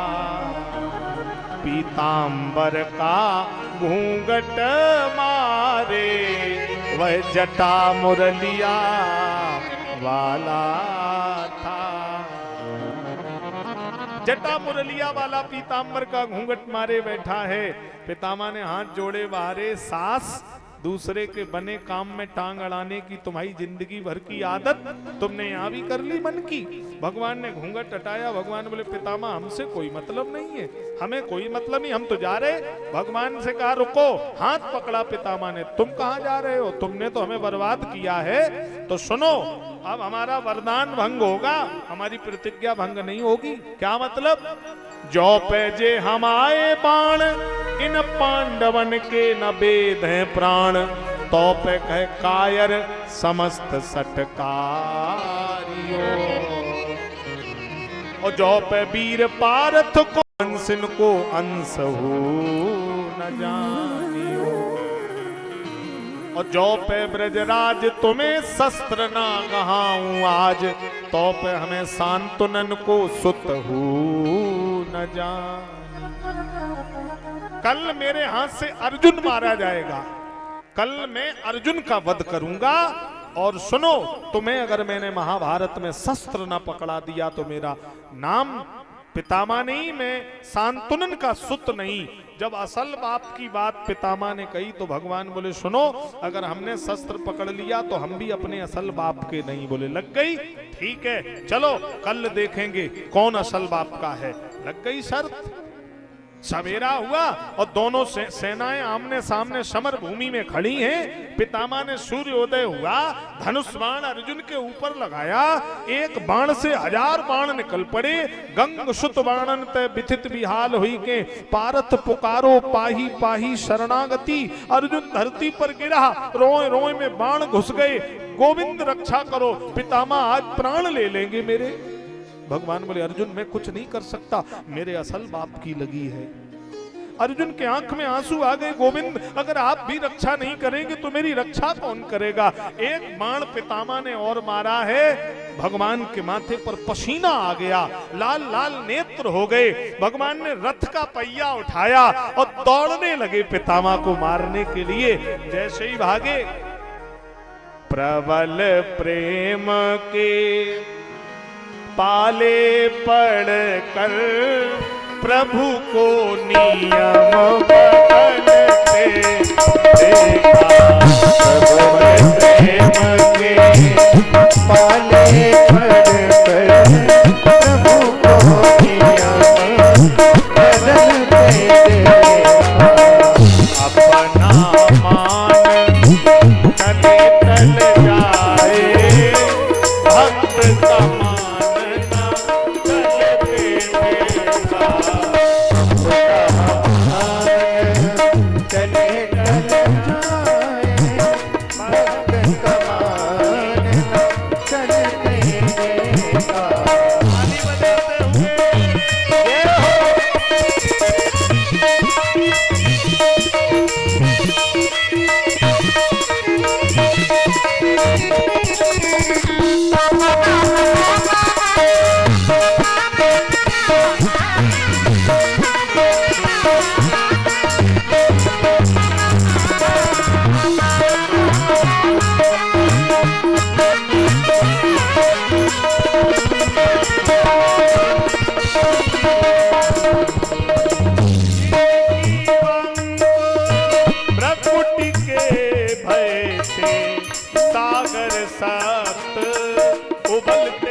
पितामह ने जैसे ही भगवान को रथ का पहिया लेकर आते देखा, पितामह ने धनुष बाण फेंक दिया और हाथ जोड़कर बैठ गए कि बाहरे असल बाप के, बाहरे सपूत तुम्हें लाजहू न आवती, पिता को कलंकी कीनो, बाहरे सपूत तुम्हें लाजहू न आवती। भगवान ने रथ का पहिया फेंक दिया और बोले, अरे सुनो भक्त भी समराज, कहां लो बतावे मेरे अनेक अवतार हैं। पृथ्वी खंब पाखाण समुद्र तय प्रगट होत, कहां लो बतावे मेरे अनेक अवतार हैं। कितने? बोले कोई कहत नंद और यशोदा के कुमार हैं, और कोई कहत देवकी वसुदेव के दुलार हैं, और कोई कहत अदिति और कश्यप के कुमार हैं, और कोई कहत दशरथ कौशल्या के कुमार हैं। तो बोले हो बे एक बाप को बचाऊं अपनी लाज में, और मोरे कहाँ लाज पितामह, मेरे बाप तो हजार हैं। पितामह के आंख में आंसू आ गए। आह वारे कन्हैया, तुम्हें को हराए ना पावे, ते तो भक्त के लिए हजार बाप बनाने के लिए भी तैयार हो जाओ। आहा हा हा, अपना मान टले टल जाए, पर भक्त का मान न टलते देखा। धन्य है भगवान की कृपा, धन्य है भगवान की करुणा। इतना दयालु कौन हो सकता है। जय शब्दम नमा शब्दम शंख शब्दम चकारे, शंख शब्दम चकारे।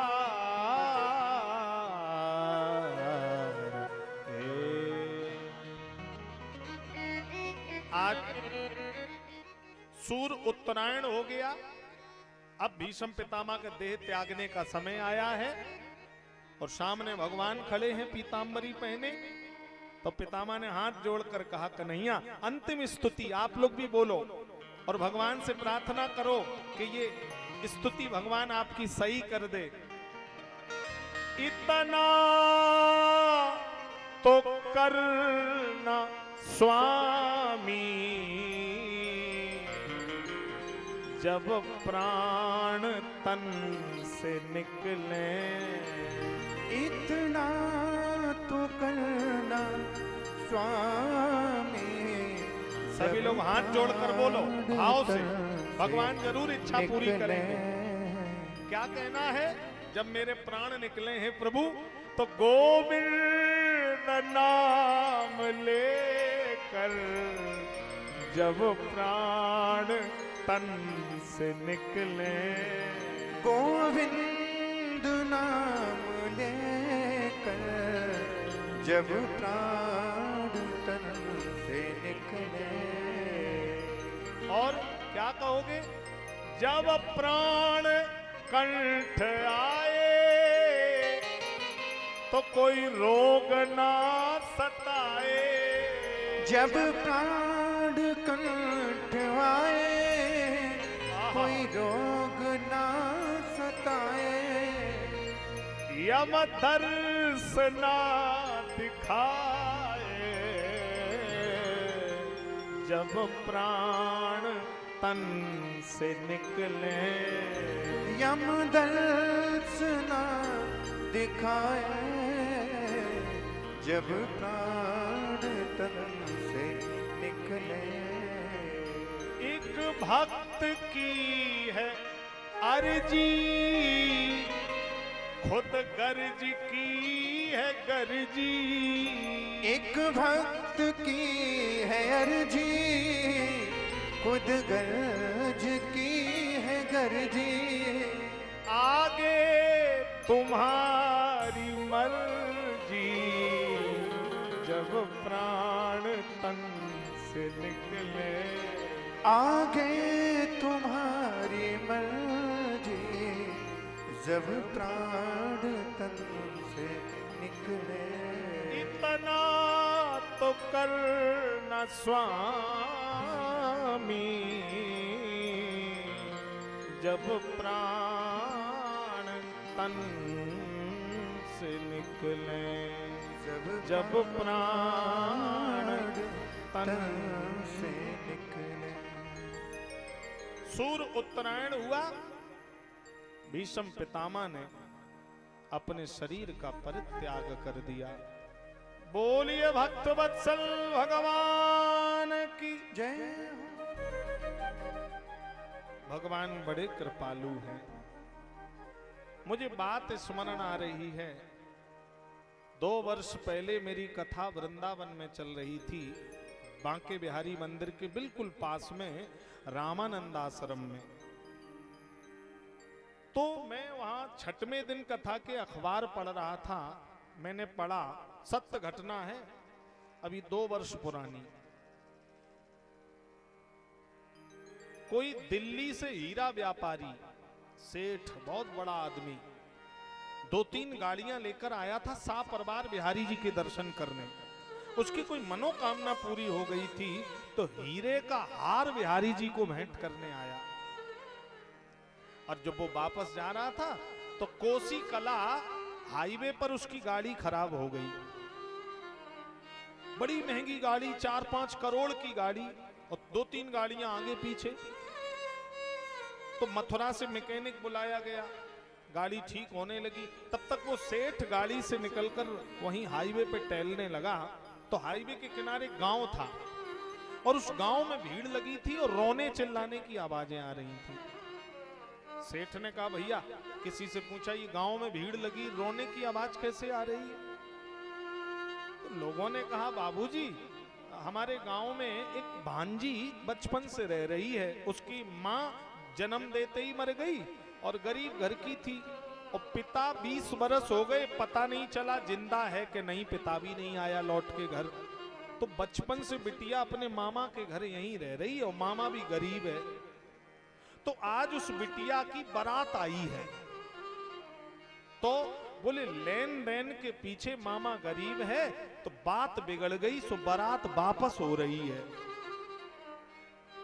सेठ ने सुना तो वो दौड़ करके उस बिटिया के आंगन में गया। बिटिया मेहंदी लगाए बैठ के रो रही है। सेठ के आंख में आंसू आ गए और बेटी को गले लगाकर कहा, बिटिया जिसके माता पिता अगर दुनिया में नहीं है तो क्या उस बेटी की बारात वापस लौट जाएगी? अरे कोई करे या न करे, इस बेटी का कन्यादान पिता बनकर के मैं करूंगा। और उस सेठ ने 5 लाख रुपया नगद दिया और 5 तोला सोना मंगवाया, और बारातियों को 1-1 चांदी का सिक्का दिया।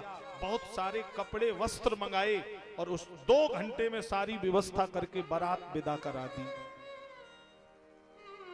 अब वो सेठ तो अपने घर चला गया। बेटी सकुशल विदा होके अपने घर आई, और 2 महीने बीत गए। तो वो बिटिया अपने पति और मामा के साथ गोवर्धन परिक्रमा लगाने गई। तो मुखारविंद के पास एक संत कुटी है, उसमें गुफा है, और उसमें एक बड़े सिद्ध साधु रहते हैं, फलाहारी। वो केवल मट्ठा पी करके 24 घंटे रहते हैं, और हफ्ते में 1 दिन निकलते हैं, 6 दिन उसी में समाधि लगाए रहते। तो जब 1 दिन निकलते हैं तो लोग दर्शन करने के लिए भीड़ लग जाती है। तो उस दिन बिटिया जब परिक्रमा लगाने गई तो वो महात्मा जी बाहर निकले और लोग उनके दर्शन कर रहे थे। तो बिटिया बोली, मामा बहुत अच्छे महात्मा हैं, हमने सुना, चलो हम लोग भी दर्शन कराएं। तो बेटी अपने पति और मामा के साथ 1 घंटे लाइन में लगी रही और जब संत के पास पहुंची तो उस साधु के सिर पर जटाएं हैं और एक अंगोछा गले में पड़ा, एक अंगोछा नीचे लगाए, पतले दुबले से तेजस्वी ललाट। और उनको देखते ही मामा पछाड़ खाकर गिरे और रोने लगे। बिटिया ने कहा, मामा आपको क्या हुआ? मामा ने हाथ जोड़े, अरे बेटी ये साधु जो देख रही है ना तू, मैंने पहचान लिया। कौन? बोले 20 साल पहले तेरे पिता जो घर से गए थे ना, वो कोई और नहीं है, तेरे बाबूजी ही हैं जो इतने बड़े साधु बनकर यहाँ तपस्या कर रहे हैं। मैं कहना ये चाह रहा हूँ, जिसका पिता इतना बड़ा साधु हो, जिस बिटिया का बाप इतना बड़ा संत हो, क्या उस बिटिया की बारात वापस जाने की किसी में सामर्थ्य थी? अरे बांके बिहारी ही सेठ बनकर गए और उस बिटिया का कन्यादान करके आए थे, वो कोई और नहीं था मेरे भाई। राम जी अपने बंदों की खुद ब खुद करते हैं निगरानी। आज भी कलयुग में ऐसी घटनाएं हैं जो भक्त अगर भगवान पर दृढ़ विश्वास रखता है तो भगवान उसकी पूरी करते हैं। किसी विधायक के पास जाओगे तो पीए से मिलना पड़ेगा, किसी मंत्री के पास जाओगे तो उसके सचिव से मिलना पड़ेगा, लेकिन भगवान के यहाँ कोई विधायक कोई सचिव नहीं है। राम जी अपने बंदों की खुद ब खुद करते हैं निगरानी। नया बिस्तर, नया दाना, नया मज्जा, नया पानी। और सीता राम जी जब दिल में होते हैं तो मस्ती सिर पे चढ़ती है, और किसी की नाव पानी में, यहाँ रेती में चलती है। भक्त की नाव तो रेती में भी पार हो जाती है मेरे भाई। भगवान बड़े दयालु हैं, भगवान बड़े कृपालु हैं। ऐसी दयालुता है भगवान की, कौन कहे ऐसा दयालु संबंधी और कौन मिलेगा इस संसार में? कोई और नहीं है। ब्रज का बड़ा सुंदर भजन है, पारंपरिक भजन है, आप लोग भी मेरे साथ गाइए। और ब्रज का भजन है तो भजन में हम लोग गाएंगे भी, और जो भी अपने पैरों को हिलाना चाहे, क्योंकि बैठे बैठे शरीर दर्द भी करने लगता है, तो थोड़ा शरीर भी ठीक हो जाएगा। मिलकर गाइए और मिलकर जो भी नाचना चाहे। राधे राधे रट्टो चले आएंगे बिहारी, राधे राधे रट्टो चले आएंगे बिहारी, आएंगे बिहारी चले आएंगे बिहारी, आएंगे बिहारी, राधे राधे रट्टो चले आएंगे बिहारी, राधे रट्टो चले आएंगे बिहारी, आएंगे बिहारी चले आएंगे बिहारी, आएंगे बिहारी चले आएंगे बिहारी, राधे राधे रट्टो चले आएंगे बिहारी, राधे राधे रट्टो चले आएंगे बिहारी। ताली बजाते हुए हरि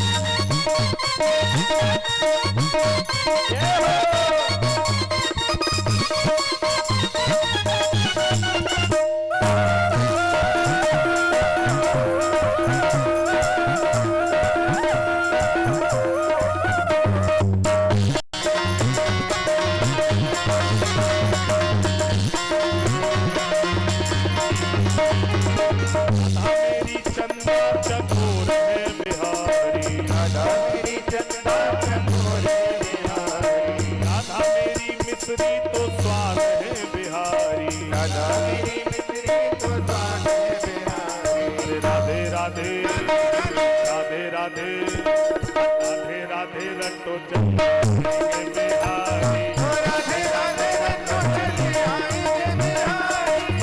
हरि बोल, जय हो।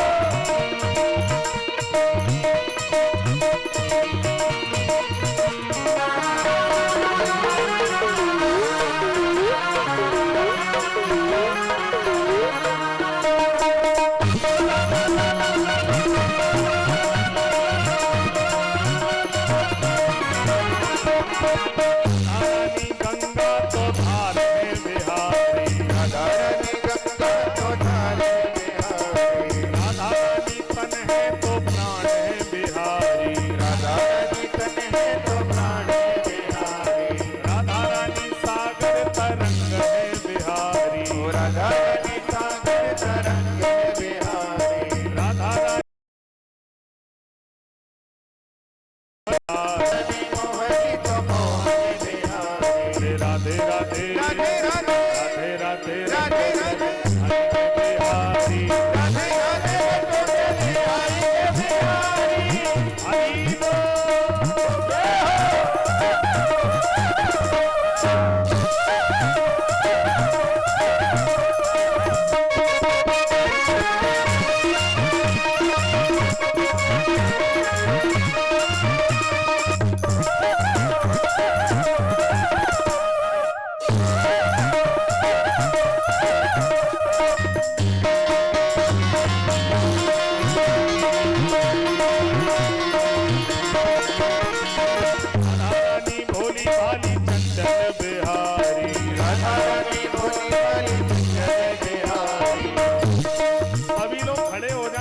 बोलो रानी वाली चंचल बिहारी राधा रानी भोली वाली चंचल बिहारी राधा रानी गोरी तो सांवरे बिहारी राधा रानी भोली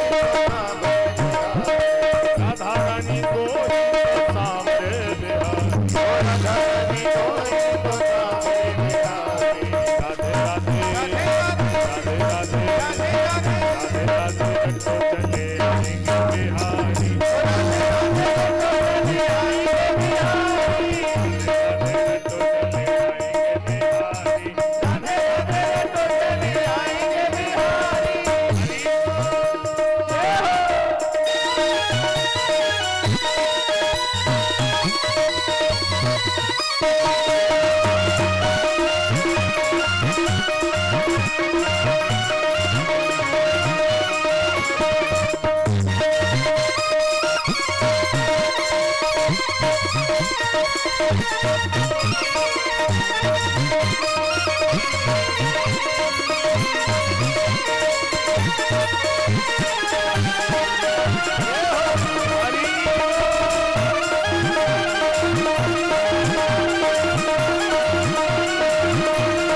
राधे राधे राधे राधे राधे राधे राधे रटो चले आएंगे बिहारी राधे रटो चले आएंगे बिहारी राधे रटो चले आएंगे बिहारी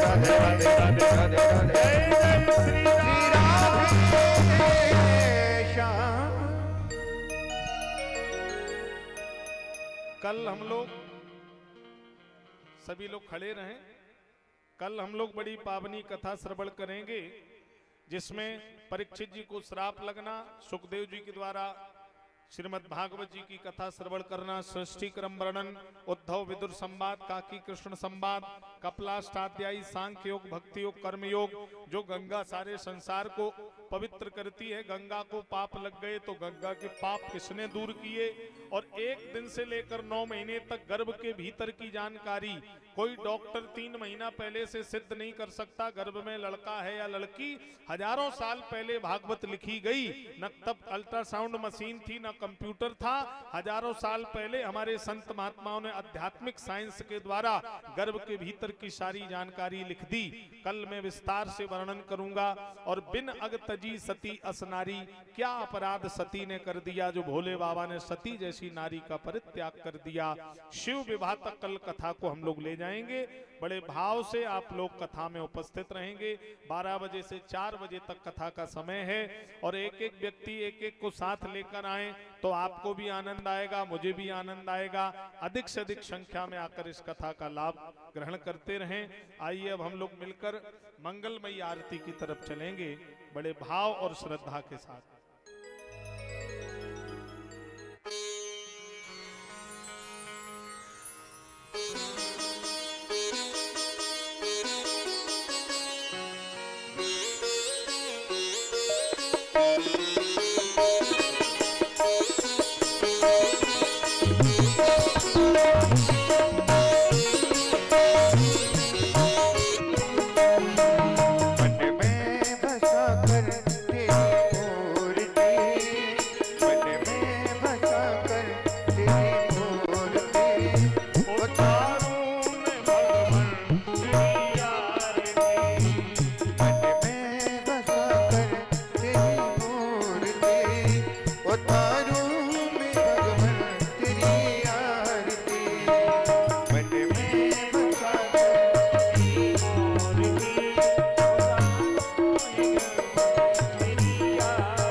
करुणा करो कष्ट हरो ज्ञान दो भगवान अब मैं बसी नाम मेरी तार दो भगवान करुणा करो कष्ट हरो ज्ञान दो भगवान अब मैं बसी नाम मेरी तार दो भगवान दर्द की दवा तुम्हारे पास है दर्द की दवा तुम्हारे पास है दर्द की दवा तुम्हारे पास है जिंदगी दया की है भीख मांगती मन में बसा कर मेरी मोरती उतारो गिरधर मेरी आरती मन में बसा कर मेरी मोरती उतारो गिरधर मेरी आरती